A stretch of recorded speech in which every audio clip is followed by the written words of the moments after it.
Hare Krishna. So we'll discuss about Krishna's birth. Uh, Krishna doesn't take birth, but still we talk about Krishna's birth. Um, so the first question is why? What is your understanding of why Krishna appears in this material world? Why does Krishna appear in the material world? I want the deeper meaning. So whenever actually His Holiness Bhakti Purushottam Swami Maharaj said once, saying that Krishna Lila can be understood at different levels. It's like entry level, little bit advanced level, and completely highly advanced level. The highly advanced understanding of Krishna's appearance is the Gaudiya Vaishnava understanding, mm. Because it's the topmost. So, what is your understanding of why Krishna appears?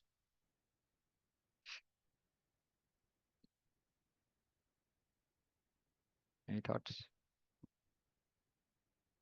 About dharma samstapana, Yeah, that is the paritrana external sadhanam reason. vinashaya cha. That is the entry level understanding. Is Krishna appears for establishing dharma.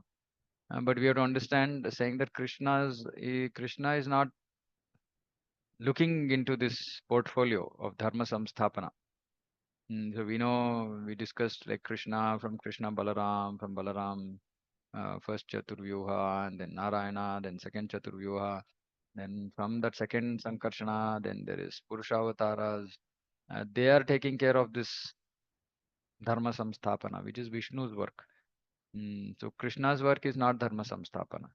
So that is why this is a very, very external reason for people who are not really, as in, mm, yeah, very neophyte kind of understanding for external people, which is not that it's not true because Vishnu is also there in the body of Krishna. So mm, uh, mm, Krishna does dharma samstapana through Vishnu. He doesn't fight, he doesn't lift arms, he doesn't do any of this. Um, right, so that's an external reason in some sense. Yeah, yeah, Sumantra Mataji. Hare Krishna. Prabhuji, he comes to give pleasure to the devotees. Okay, pleasure to the devotees. Okay, little more advanced reasoning. Yeah, Girja Mataji. Same answer, Prabhu. Huh? To give pleasure to same answer. To To give give pleasure pleasure to to devotees. devotees. Okay, okay, Shashank Prabhu. Hare Krishna. So he came to show like how even in the human form we can like serve, like we can be connected, like devotion, how it can be done, like Okay, little correct, but little fine tuning of that answer. So, see, basically, Krishna came only to teach us what is called as Raganuga Bhakti. Okay, so this is our Gaudiya Vaishnava understanding, which we can get only when we read Sri Chaitanya Charitamrita. In Chaitanya Charitamrita, when Krishnadas Kaviraj Goswami is talking about the appearance of Sri Chaitanya Mahaprabhu, then he talks about external reasons and internal reasons. And I think in the internal reason, you please read those chapters. Really, I mean, if you want to understand clearly Gaudiya Vaishnava philosophy, right, we have to read Sri Chaitanya Charitamrita. And first time we won't understand anything. Like some 2, 3 times, if we read, we'll start to understand something.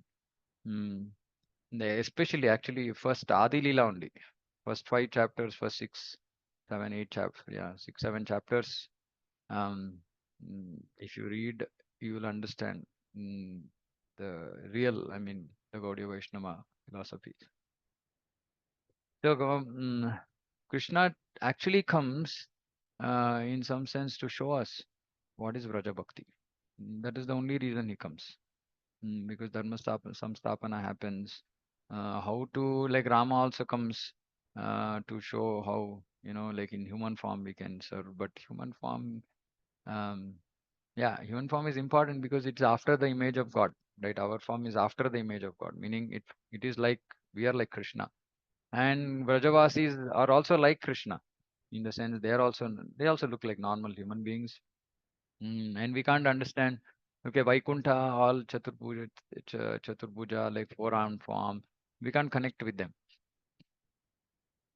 So Krishna so mercifully, in his word, mm, he and all his associates, mm, they take a form which are similar to ours. Meaning, when we look at them, we think, oh, they are also like us. Mm. Um, but the important part is that actually Krishna wants to teach us what actually attracts him. Uh, what attracts Krishna, which is Sri Krishna Akarshini, Bhakti Rasamrita Sindhu says, is this Raga Bhakti. This is Raga Bhakti. Mm. A simple definition of Raga Bhakti is spontaneous love for Krishna. Spontaneous love for Krishna. Not vidhi, not like a rule. Saying that, okay, I have to do this, I have to do that, and hence I'm doing. Right? And we've discussed this multiple times that Raga Bhakti doesn't mean breaking rules. Raga Bhakti means externally following by the Bhakti, internally having that spontaneous love for Krishna. Internally, not externally. And this is when that internal spontaneous love becomes external, it becomes Sahajiya. Okay, if anybody can't understand some of these, please tell me, because I'm talking about things which are not normally discussed. Yeah. Mantra. Prabhu, can you Yeah. repeat this, Prabhu? Like, Yeah, so when the internally there is spontaneous love. When there is spontaneous love for Krishna, for example, Yashoda Mata binds Krishna. That is spontaneous love. Right? But we as sadhakas, that internal love should remain in the heart. It's not like tomorrow we'll say, okay, now I'm in Vatsalya Bhav, so I'm going to tie up Krishna and then take a rope and tie up the deity. Mm. So we don't bring the internal love outside. Internal love is so spontaneous that it doesn't consider time, place, circumstance. Meaning, it doesn't follow any rules. Spontaneous love for Krishna doesn't necessarily follow any rules in the heart because it's just love. When there is love, there are no rules and regulations. But on the external, with respect to the functioning of the material body, there has to be rules that have to be followed. So the internal so-called breaking of rules cannot manifest externally. Okay, when it manifests externally, it becomes sahajiyas. Sahajiya means taking things very lightly, thinking that that spontaneous love is so cheap that anybody and everybody can like display that spontaneous love to Krishna. That is sahajiya. Sahaja means very casual. Casual. So those who are very casual about Krishna Bhakti are called Sahajiyas. But Raganuga Bhakti means internally that spontaneous love is there, right? Yeah, as friends, Krishna's friends, they might put their hand on Krishna's shoulder, or Krishna might do that on friend's shoulder. But that is internal. So when a devotee is in the Raganuga stage, spontaneous love, he is doing Manasa Puja. He is doing Manasa Puja, mental service. And in mental service, the devotee is following in the footsteps of the Krishna's most dear associates in that rasa. So, for example, if somebody is attracted by Sakhya rasa, and then they will hear about Krishna and his friends and how their pastimes, their interactions, etc. And then he will uh, try to follow in the footsteps of one of those Vrajavasi Sakhas of Krishna, which means that he has to read, understand, go into a lot of depth about understanding what this friendship is, how does it work. There is tattva behind all the rasa, just for everybody's understanding. There is there is tattva, right? Meaning how this relationship is. It is defined. It is not whimsical. It's not like just okay, I can be one, like somehow I can become friend with Krishna. No, we have to follow in the footsteps of the Brajavasi, right? So, for example, if we are very attracted by Sakhya Bhav, then we should hear a lot about Krishna's and his Sakha's interactions. What are the kind of services, when, what, etc., etc. And we have to choose like one Brajavasi, and then we have to follow in his footsteps. Meaning, we have to deeply understand that relationship between that Brajavasi, for example, in this case, Sakha and Krishna. And as we are hearing more and more and more, then naturally we feel like serving Krishna in that mood. And when that happens in the mind. It's Manasa Puja. Mm. So many of our acharyas, they go into samadhi in when they are they're chanting Hare Krishna, and they go into samadhi and they're offering that Manasa Puja in that particular rasa. to Krishna. But this is completely internal. Now, when it is internal, for normal sadhakas like us, we can't understand what it is or how it is. Right? So Krishna comes actually to just show that this is what it is. Mm. So we have to be very careful. This Raganuga, spontaneous love, is a very exalted position.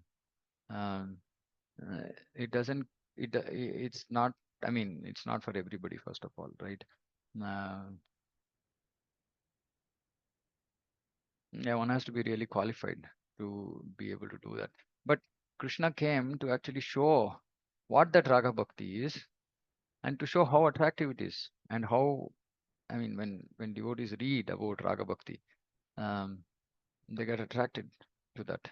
And that is the only reason why Krishna comes to this material world. Krishna manifests himself, shows himself to us. Yeah, Sumatra Mataji, did I answer?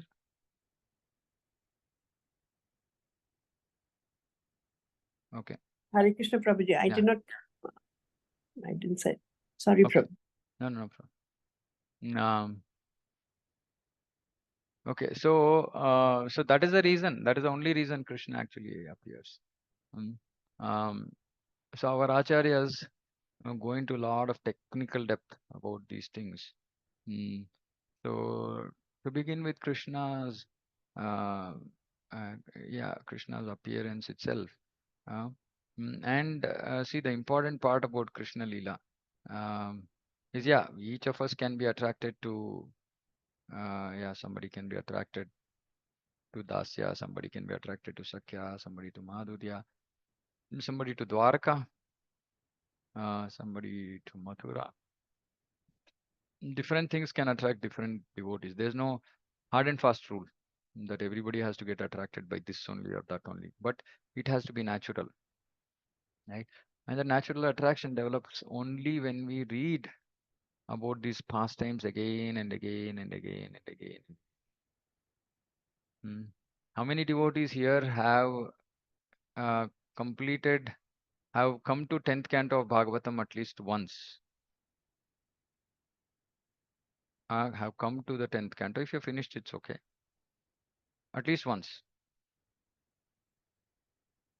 10th canto, 10th canto, 10th canto, 10th canto. Hare Krishna. Nobody? Oh, okay. Completed once, Prabhuji. Yeah, completed once. Okay. Yeah. See, this is the whole thing, right? Maybe when we are discussing all this Leela or, some other very senior Vaishnavas come to the temple and discuss and you're hearing them, you feel happy, you feel inspired, right? Uh, because Krishna, everything about Krishna is so sweet, right? But we cannot personally experience that unless we actually do this reading business. So one of the things, and Janmashtami is the right time for you to become serious about reading and making, committing time to read about Krishna. Uh, so we have to read. Of course, Krishna book. If somebody has not come to the 10th canto, we should have read Krishna book at least once. How many of us here have read Krishna book at least once? Full.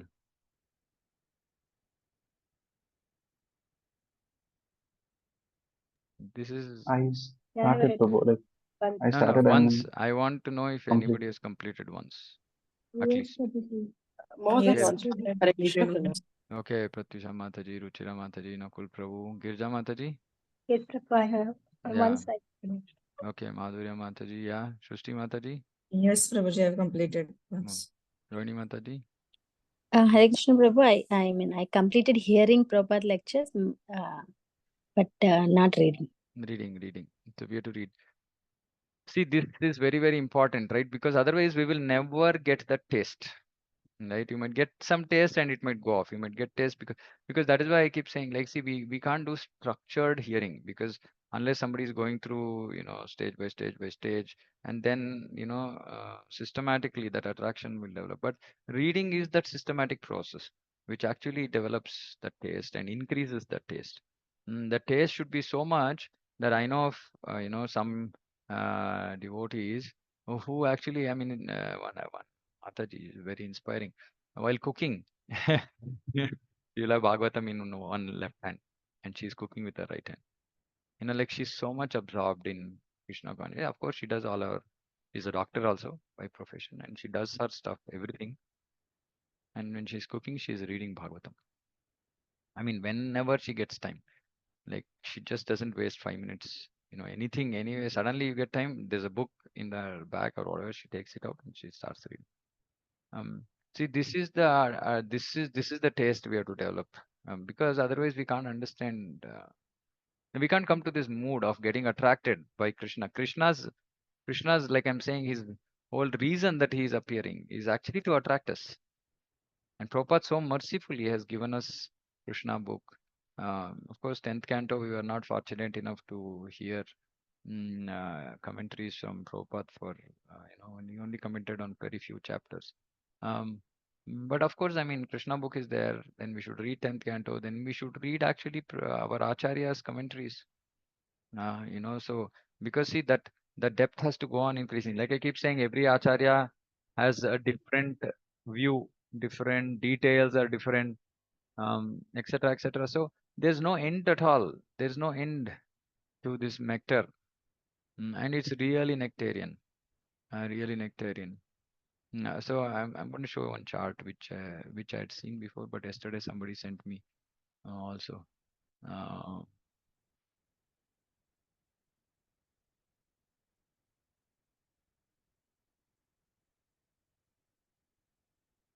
yeah, for example, I don't know if I'm sharing this. Yeah. So this one is about timeline of Sri Krishna Lila.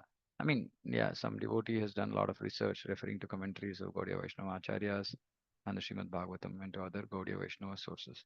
And he's come up with this age timeline, right? So something like this. I mean, it's so interesting, right? Oh, when did Krishna do what? Hmm. Um, so it's like, yes, so point I'm making is that this kind of curiosity has to come. Oh, Krishna, oh, when did he do Damodar Lila? He was just 3 years, 2 months, and Krishna did Damodar Lila. Of course, I mean, not everything is here, um, but yeah, it's there to some extent. Based on whatever authentic from sources, this devotee has done a nice seva. Right, so like this, but this all these cannot be done unless we are actually like diving into this Krishna Lila. And look at this, Krishna's sweetest pastimes. Actually, are only for 11 years. Right? And this is the Raganuga which actually attracts Krishna because Dwaraka Lila is also a little bit of Aishwarya. It's a mixture of Aishwarya and Madhurya, but it's not pure Madhurya or pure sweetness. You say Madhura. Pure sweetness is only in Vrindavan. That is why Krishna says, I don't leave Vrindavan. Because even in Dwarka, there's a sense of, okay, Krishna is Paramatma, Krishna is the Supreme Personality of Godhead. Krishna is the Supreme Lord, that they understand, but it's not as intimate. Which is why I said, like, when Krishna is in Dwarka also, he is like lamenting.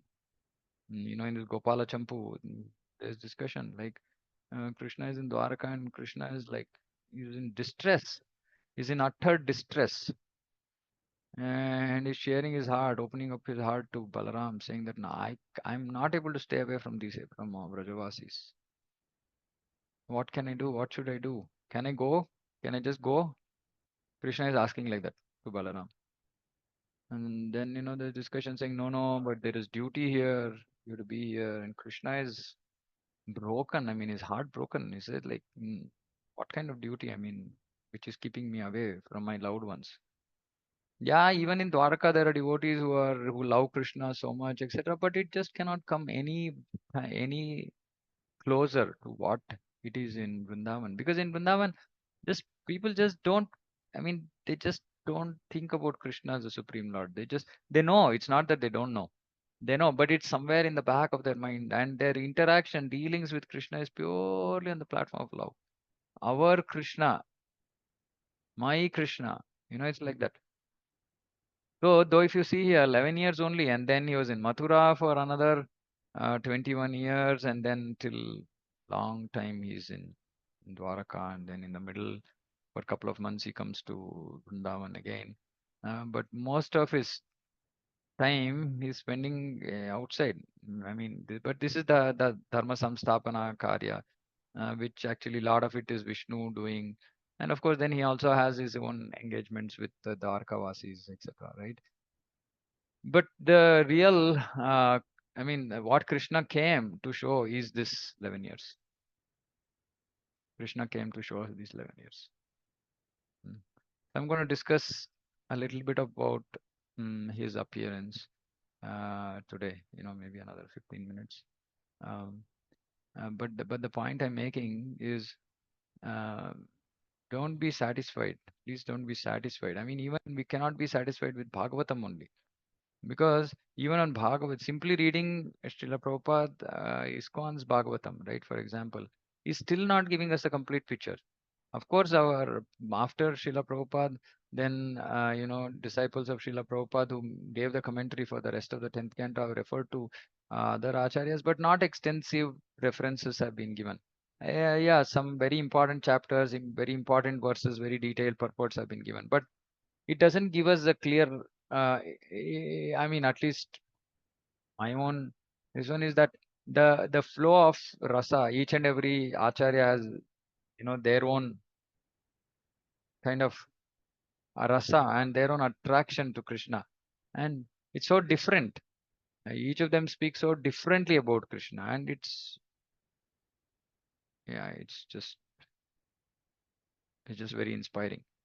Mm. So we have to get there. We have to get there. We have to finish Prabhupada's books. Then we have to come to that. We have to read all that. Then we'll understand, oh, Krishna is so sweet. Oh, Vrindavan is so sweet. Otherwise, when we read Bhagavatam, maybe we might not get a complete sense.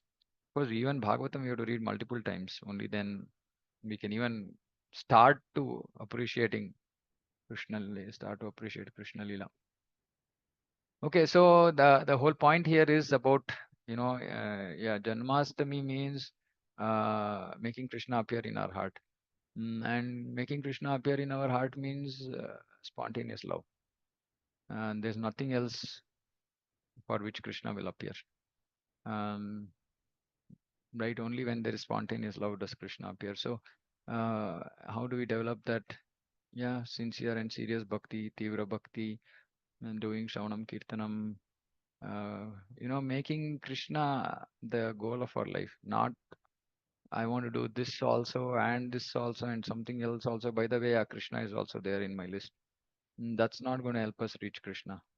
It's not easy. It's not easy, but it's easy also. It's like that. So, um, some devotee had sent me a purport in the third canto or fourth canto, which says that we cannot we cannot go back to Godhead in one lifetime.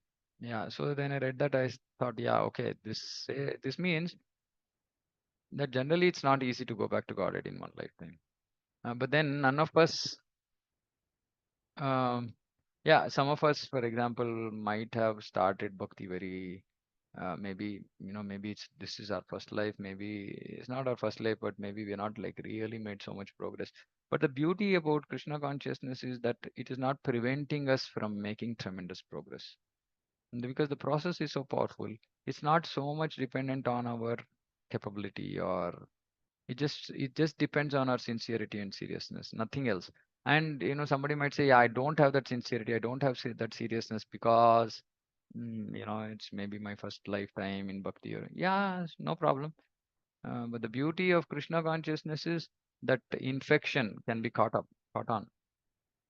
You can rub off. right? So the sincerity, seriousness of devotees who are pure devotees in ISKCON, the more we associate with them, the more we serve them, automatically that rubs off. That rubs off.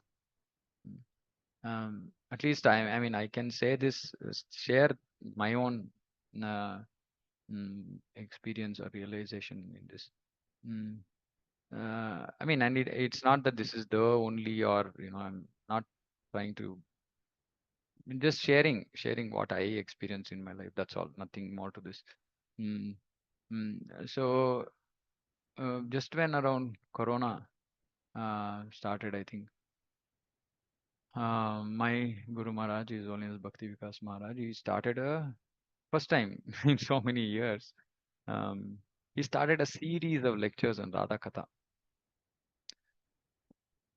Actually, and that was lockdown period, and we were sitting at home, and I just started, first I missed the first class, which was the Adivas, like previous day to Krishna Janmashtami or Radhastami, I don't remember, maybe Radhastami.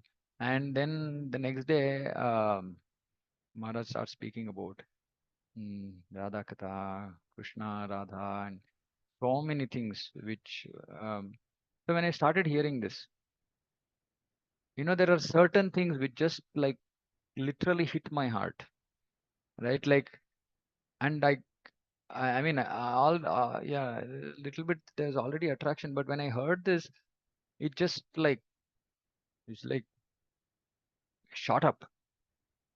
And it was just by Shravanam.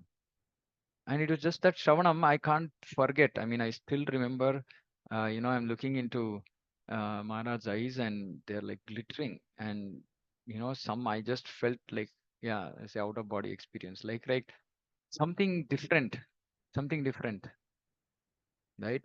And I got deeply connected with my guru at that, from that day onwards, right? And um, I don't know whether it's right, wrong, whatever, right? But a point I'm making is that because pure devotees have Krishna prema in their heart, and when we actually connect with them, hmm, and when we do that Shravanam with complete absorption, it gets transferred.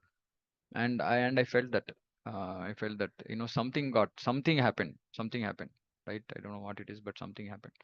And it's not an exaggeration, or it's not a story, or it's not for like, I'm not saying this to glorify my Guru Maharaj. Of course everybody has to glorify their Guru Maharaj, but that's not the intent. The intent is, I'm saying that how, even if we are disqualified, unqualified, that this kind of infection that can spread, but it has to be through Shravanam. It has to be through Shravanam, because when it becomes through Shravanam, it becomes deeply, like, it becomes rooted, right? And then we can start building on top of that. So we should not get discouraged, mm, that no, maybe I'm not getting so attracted to this, but we have to just keep sincerely trying, and eventually we will know whether we are actually there or not there. But no disqualification, no lack of qualification. We don't have to worry about that. So, my sincere request to all of you is, if Krishna has to manifest in our heart, it is only through love, premanjana churita, bhakti vilochanena. So we have to really become very serious about bhakti, about Shravanam, about wanting to make progress, wanting to hear more about Krishna, wanting to serve more. Um, because see, the only thing is, we also should think about ourselves and see, okay, maybe I've been giving the same excuse for so many years. What is the use? It's the same excuse, right? That I am like this, I'm like that. But what is the use of that? It's not taking us anywhere. Right? Is it a big quality to just keep, oh, I'm fallen, I'm fallen, I'm fallen. But how long can we? Sometimes this way, like, my Guru Maharaj is very, very, like, I've seen many cases when devotees say, I'm fallen. He says, yeah, I know that. Yeah, please tell me something new. Right? Like, because this self pity, this, we should come out of all this. We should just say, yeah, I'm fallen. That's why I'm here. Now, what do I do to make myself qualified? What can I do to move up? So please develop this desire, and it's, what can I say? I mean, It's just literally out of the world. When we enter this realm of uh, Krishna, because right now we are still outside. Yeah, we're reading Bhagavad Gita and we are struggling with our anarthas and this and that and all that. That's one side that goes on, right? But what will actually that progress will become much faster, super rapid, fast progress when this attraction to Krishna develops and increases. Mm. So unless we develop some kind of attraction to Krishna, our progress in bhakti will be normal speed, normal speed. But if you want rapid speed, rapid progress, you have to develop attraction to Krishna. And again, please don't let your mind cheat you and give you all kinds of junk reasons why you should not be sitting and absorbing yourself in Shravana. Your mind will tell all kinds of crap. Just ignore. Just say that no, I just want this. I'm telling you, it's a different world. That much I can tell you. Right? That is why yesterday when Mantra Matari asked me what is my favorite, I didn't want to talk about it because it's something it's really out of the world. Okay, so we have to get there. It's not that I made much progress, but I know what is there, what is out there, right? And I know that the only qualification to achieve that is purity. And yeah, long way to go. But I know what is there. I am attracted by it, and I want to work towards it. That's my drive, right? And if you also read, if you also get attracted, um, you'll also develop that drive. And everybody has to have that drive because without that drive, the material place is anyway miserable, right? And it is tough. It is tough. There's no question about it. I mean, we can't just belittle somebody's struggle to do bhakti. I'm not saying, no, person is lazy, insincere. No, because see, even if those qualities are there, that's because of our conditioning, and it is difficult. Material world is a difficult place to do bhakti. But this, when we develop that attraction, it just pulls us, just pulls us. It's okay, however it is. Let's fight, let's fight, let's fight. Let's go through the struggle, and it's really worth it. That much I can say. It's really worth it. Uh, okay, so yeah, maybe 10 minutes. I'm just going to talk about Krishna's appearance. 10-15 minutes. And today is a Saturday. I guess most of the people have holidays. Okay, so I'm narrating from Sri Gopala Champu again. So once upon a time, fairy tale. Once upon a time, there was a king by name Devamida. Devamida. Uh, this Devamida had two wives, one Kshatriya wife and one Vaishya wife. And from the Kshatriya wife was born Shurasena. And from the Vaishya wife was born Parjanya. Vaishya, Parjanya was a Vaishya, so Shurasena remained in Mathura and that became the capital, etc. of the Kshatriya ruling party, ruling kings. And then Parjanya moved to Mahavan, which is one of the called main forests in Braja. And yeah, I mean, then there's description about Parjanya is just an exalted personality, such an exalted, such is like a treasure of good qualities. Mm. Uh, and then Parjanya begets 5 children. So um, Upananda, Abhinanda, Nanda, Sananda, and Nandana. So five children. All of them were very qualified. And Parjanya, at some point of time, he decided he finished his like Grasta, and then he wanted to take Vanaprastha, go to the forest. So this is one very important. This one. Parjanya actually gives the essence of. He wants to give some instructions to his children before he goes to the forest, and he gives 4 pieces of knowledge. okay, which is the essence of all Shastra, actually, if you look at it. So he says, what is the cause of fear? So he says, cause of fear is karma. Second, he says, what is the shelter? Shelter. Under whom should we take shelter? Bhakti to the Lord is the shelter. Cause of fear is karma. Bhakti to the Lord is shelter. What is the most cherished object in the world? What is the most cherished object in the world? He says, devotees of the Lord are the most cherished object in the world. And the last question he asks, what is happiness? We keep asking this question, what is happiness? And he answers, Krishna Prema is happiness. So this is the essence of all knowledge. We have to be worried about karma, do proper karma, because that is the cause of fear.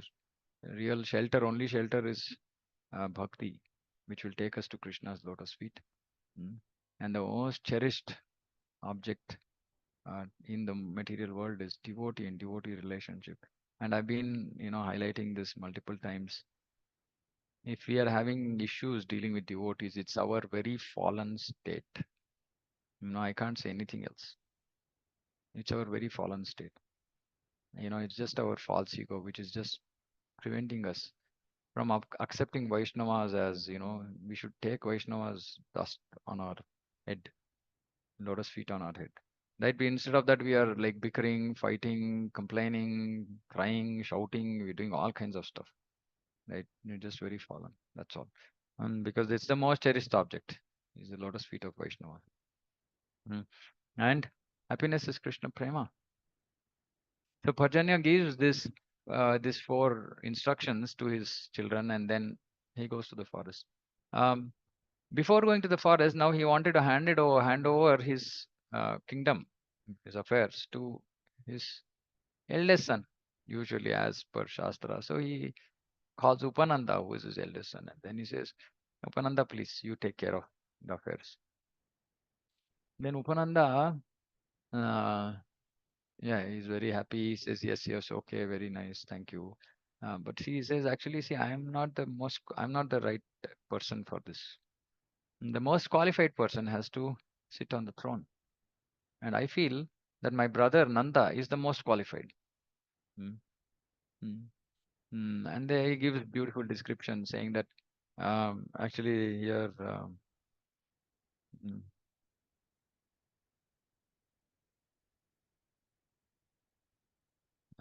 a very nice description about, yeah, this one beautiful line.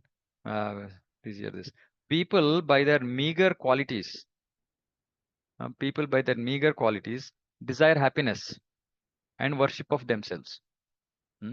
People with meager qualities, some little qualities people have, and they desire happiness and worship of themselves. So they want others to glorify them, even though they have very meager qualities.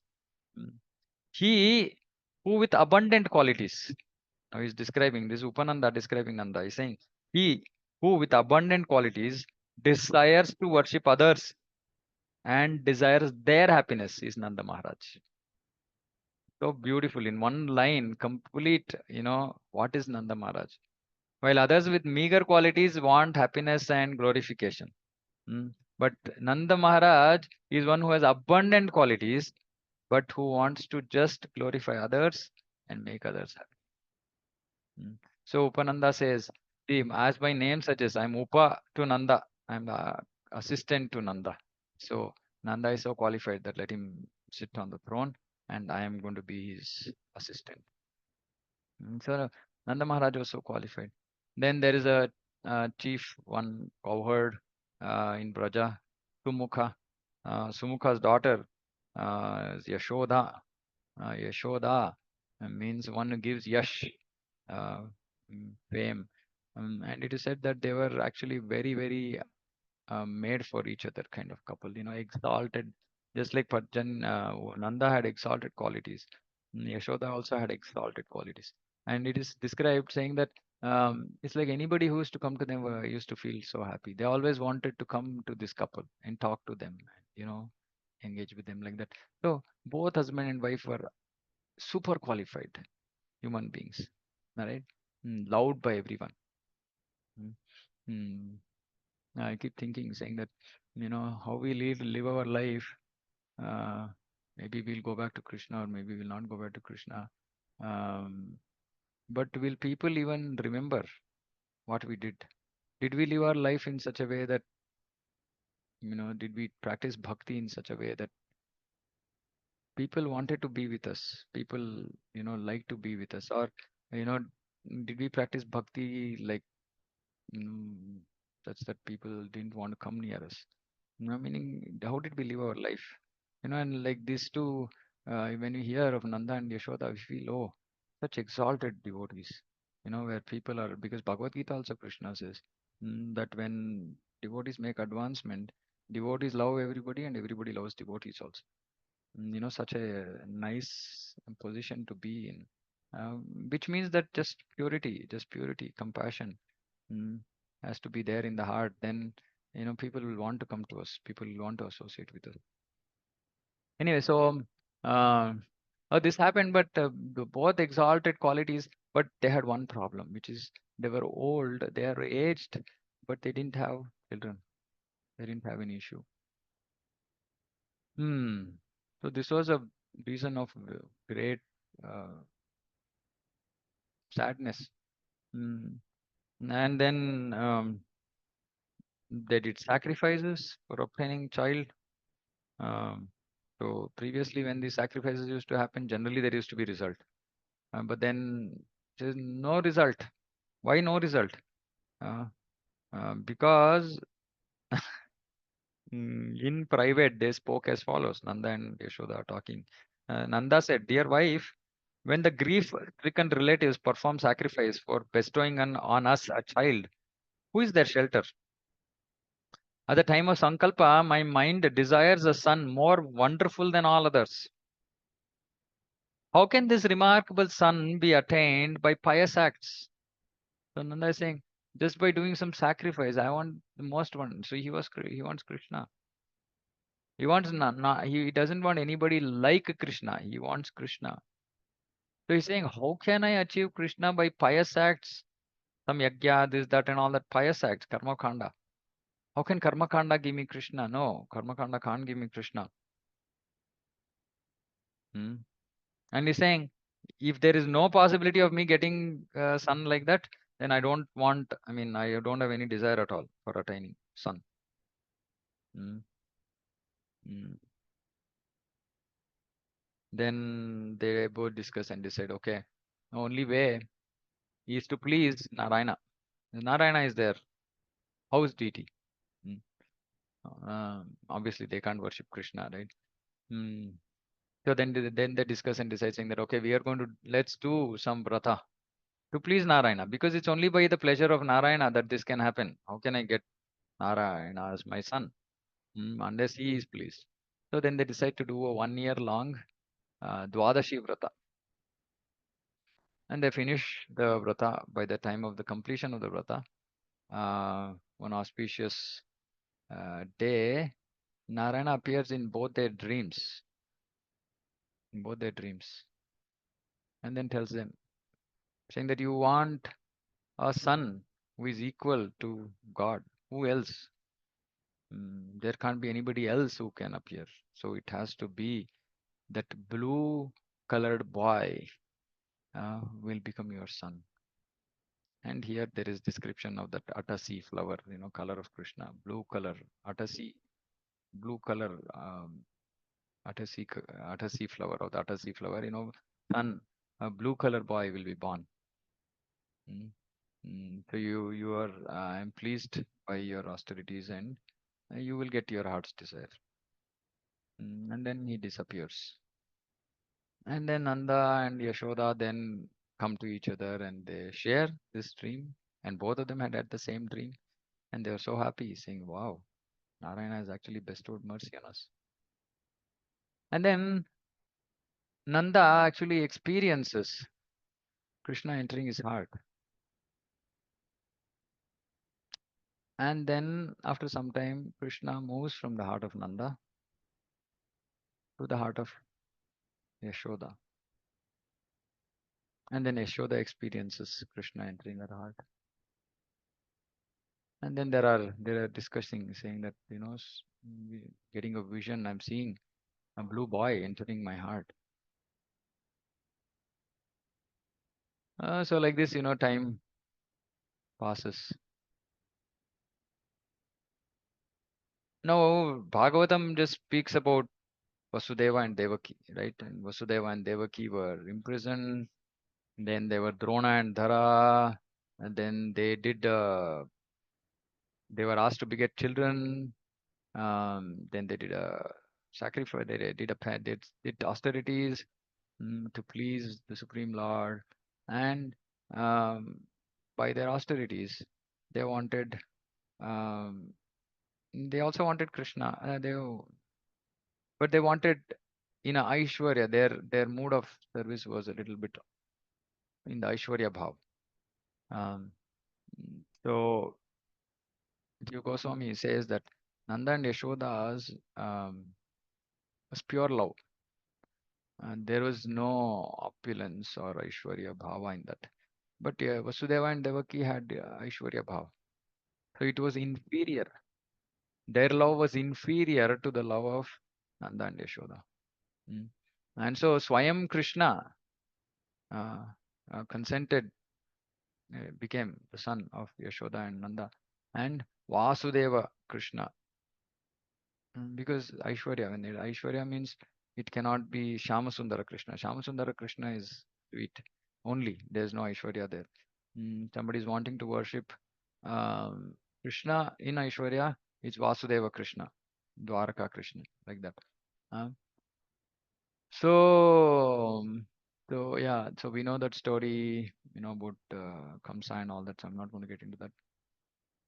Then Vasudeva Krishna, Vasudeva, 400 form makes his appearance in front of Vasudeva and Devaki, and both of this same time, here and there, Mathura and Golu, Mahavan, Gokula, and then Vishnu makes his appearance. Then Vasudeva, yeah, of course, even for Vasudeva to appear, Vasudeva's heart was pure, so we say Vasudeva Sattva. Vasudeva Sattva is pure heart, but Vasudeva's heart was pure, but with a tinge of opulence of Aishwarya Bhava. Nanda's heart was also absolutely pure, but filled with prema, pure prema. Mm. Um, so then, the Vasudeva offers amazing, prayers, and Devaki also offers prayers to the Supreme Personality of Godhead. Mm. And then, of course, then there is motherly love also, parental love, and Devaki prays, no, no, please, you are the Supreme Lord, but Kamsa might kill you. She's bewildered by her love for her son. And so she says, please, you take 200 form. Look like a normal child, please. That way Kamsa cannot doubt you, and I can hide you anywhere. How can I hide you if you have like 4 hands? I can't hide you. And then, yeah, then then the Vasudeva Krishna takes the 200 form. Of course, here Jiva Goswami says that at that time, by that time, um, Yashoda had given birth to two children. You can say twins. Krishna, the blue boy, 200 form, Shamsundara Krishna, and Yogamaya. So at that time, this part I completely don't understand the tattva, but what Jiva Goswami is saying is that the Shamsundara Krishna actually manifested himself in Mathura, and the 400 Vasudeva Krishna entered into Shamsundara Krishna. Now, the reason I have a doubt here is because Krishna says Vrindavanam Parityaja Padam Ekam Nagachati. He says, I don't leave Vrindavan. Why did Krishna go there? That part is not answered for me. I've not got the answer, but yeah, that's what it is. So then he orders Vasudeva, saying that, okay, now take me to Gokul. And then we know what happened. Yogamaya puts all the people to sleep. She opens all the gates, all the shackles are open, and Vasudeva putting Krishna on basket, taking him on his head, and is coming out of the prison house, and then it's raining crazily, and then Anantashesha comes and gives shelter, becomes umbrella, and then Vasudeva goes towards Yamuna, and then Yamuna is like foaming, furious, with waves, and everybody's happy that Krishna has appeared. How do they express their happiness? By their own way, and Yamuna is like uh, huge waves, and Yamuna Devi is also great devotee of Krishna. Like we were seeing yesterday, right? We were reading that just by seeing her or by bathing in her, we can get Krishna prema. She's so much steeped in Krishna, love of Krishna. She wanted the touch of her Lord, his lotus feet. So as Vasudeva, and this is also a very important lesson. Vasudeva had such a tough task, like he had to cross over a river. Um, which was like he would have drowned basically. So water had increased so much, and he had the order from the Supreme Lord, so he's making that attempt sincerely to cross Yamuna, right? And as soon as he enters and he's walking and walking and walking into the river, and water is still here, and but Vasudeva did not think. He just said, "Okay, I have to do this. Lord has given me an order. He's just going." And then Lord takes care of things, right? Mm. Sometimes we might have time, space, intelligence to do certain things in the right way, rectify certain things with respect to Krishna Bhakti. But sometimes we might not be able to. In like Vasudeva's, what could he have done? There's no other way. There's no other way. He had to go immediately. Right. So we're just going. And then Krishna had to take care of it. Right. So Krishna satisfies, takes care of both his devotees. So he puts his leg out. Yamuna touches Yamuna. Yamuna is very happy. Then she becomes happy and she gives way. She parts, creates a way. So that way, both Nanda Maharaj Vasudeva is also happy that he was able to do his service. Yamuna is also happy. Then mm, Vasudeva goes. So strange. Men don't enter into the delivery room. Mm. And it's so strange that never a person is left, a lady is left for delivery without any assistance, without any nurses, midwives, etc. Right? But again, Yoga Maya creates, such a situation that nobody is there. The nurse who was helping out Yashoda is also somehow absconding, not there. Yashoda gave birth to a child and she is asleep. She's because of tiredness. She doesn't know what child was born. Uh, and then men normally don't go to the delivery room at all, but Vasudeva is like, just walks in into Parastri, into his brother's cousin brother, right? Nanda and Vasudeva are cousin brothers, wife's, delivery room. Mm. And he doesn't think there's nobody else. He goes there, and then he sees now that Krishna had already uh, gone, and so then into Mathura. So Vrindavan Krishna and Vasudeva Krishna had become one. So Vasudeva just sees a girl child, and then he keeps Krishna there, takes that girl child and goes back. And yeah, again, everything in the prison house, everything back to normal. Baby starts crying. All the guards wake up, they go and inform Kamsa, and then Kamsa sees, and then Devaki prays, saying that she's just a girl. Let her become your daughter-in-law. Right, so uh, leave her, show mercy. But then Kamsa was such a fallen person, that demon, but he tries to, thrash her against the wall and kill her. And then Durga Devi shows her multiple arms with all kind of uh, weapons, and then tells Kamsa, saying, "What a fool you are! You're trying to kill me. What is the use? The person who's going to kill you, who is my boss, is already born elsewhere." Um, then she disappears. So such a beautiful, appearance, and then it's the description of, Krishna appears. Such a beautiful description about Krishna's beautiful form. It's like um, very nicely oiled, curly hair. Um, his eyes like lotus petals. Just imagine, small child, lotus petals, eyes, uh, grown, oily, curly hair, and uh, Jiva Goswami says that he's like multicolored. Krishna is multicolored. Huh? Krishna has black hair, dark blue uh, body. His lips and feet are red. Mm. Um, and then his dhoti is yellow. So multicolored, super attractive. And Karna Kundala, the shark-shaped earrings. Mm.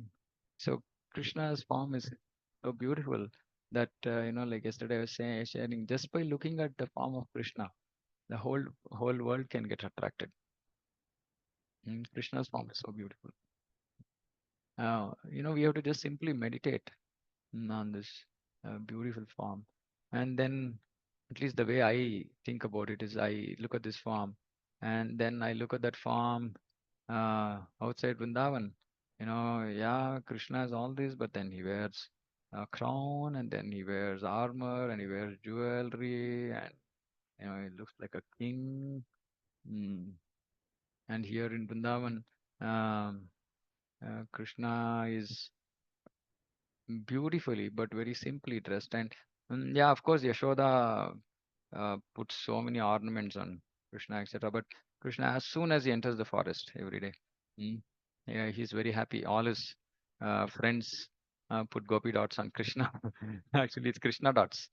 They take those minerals, color minerals, and yeah, facial, some art, and Krishna is very happy with that.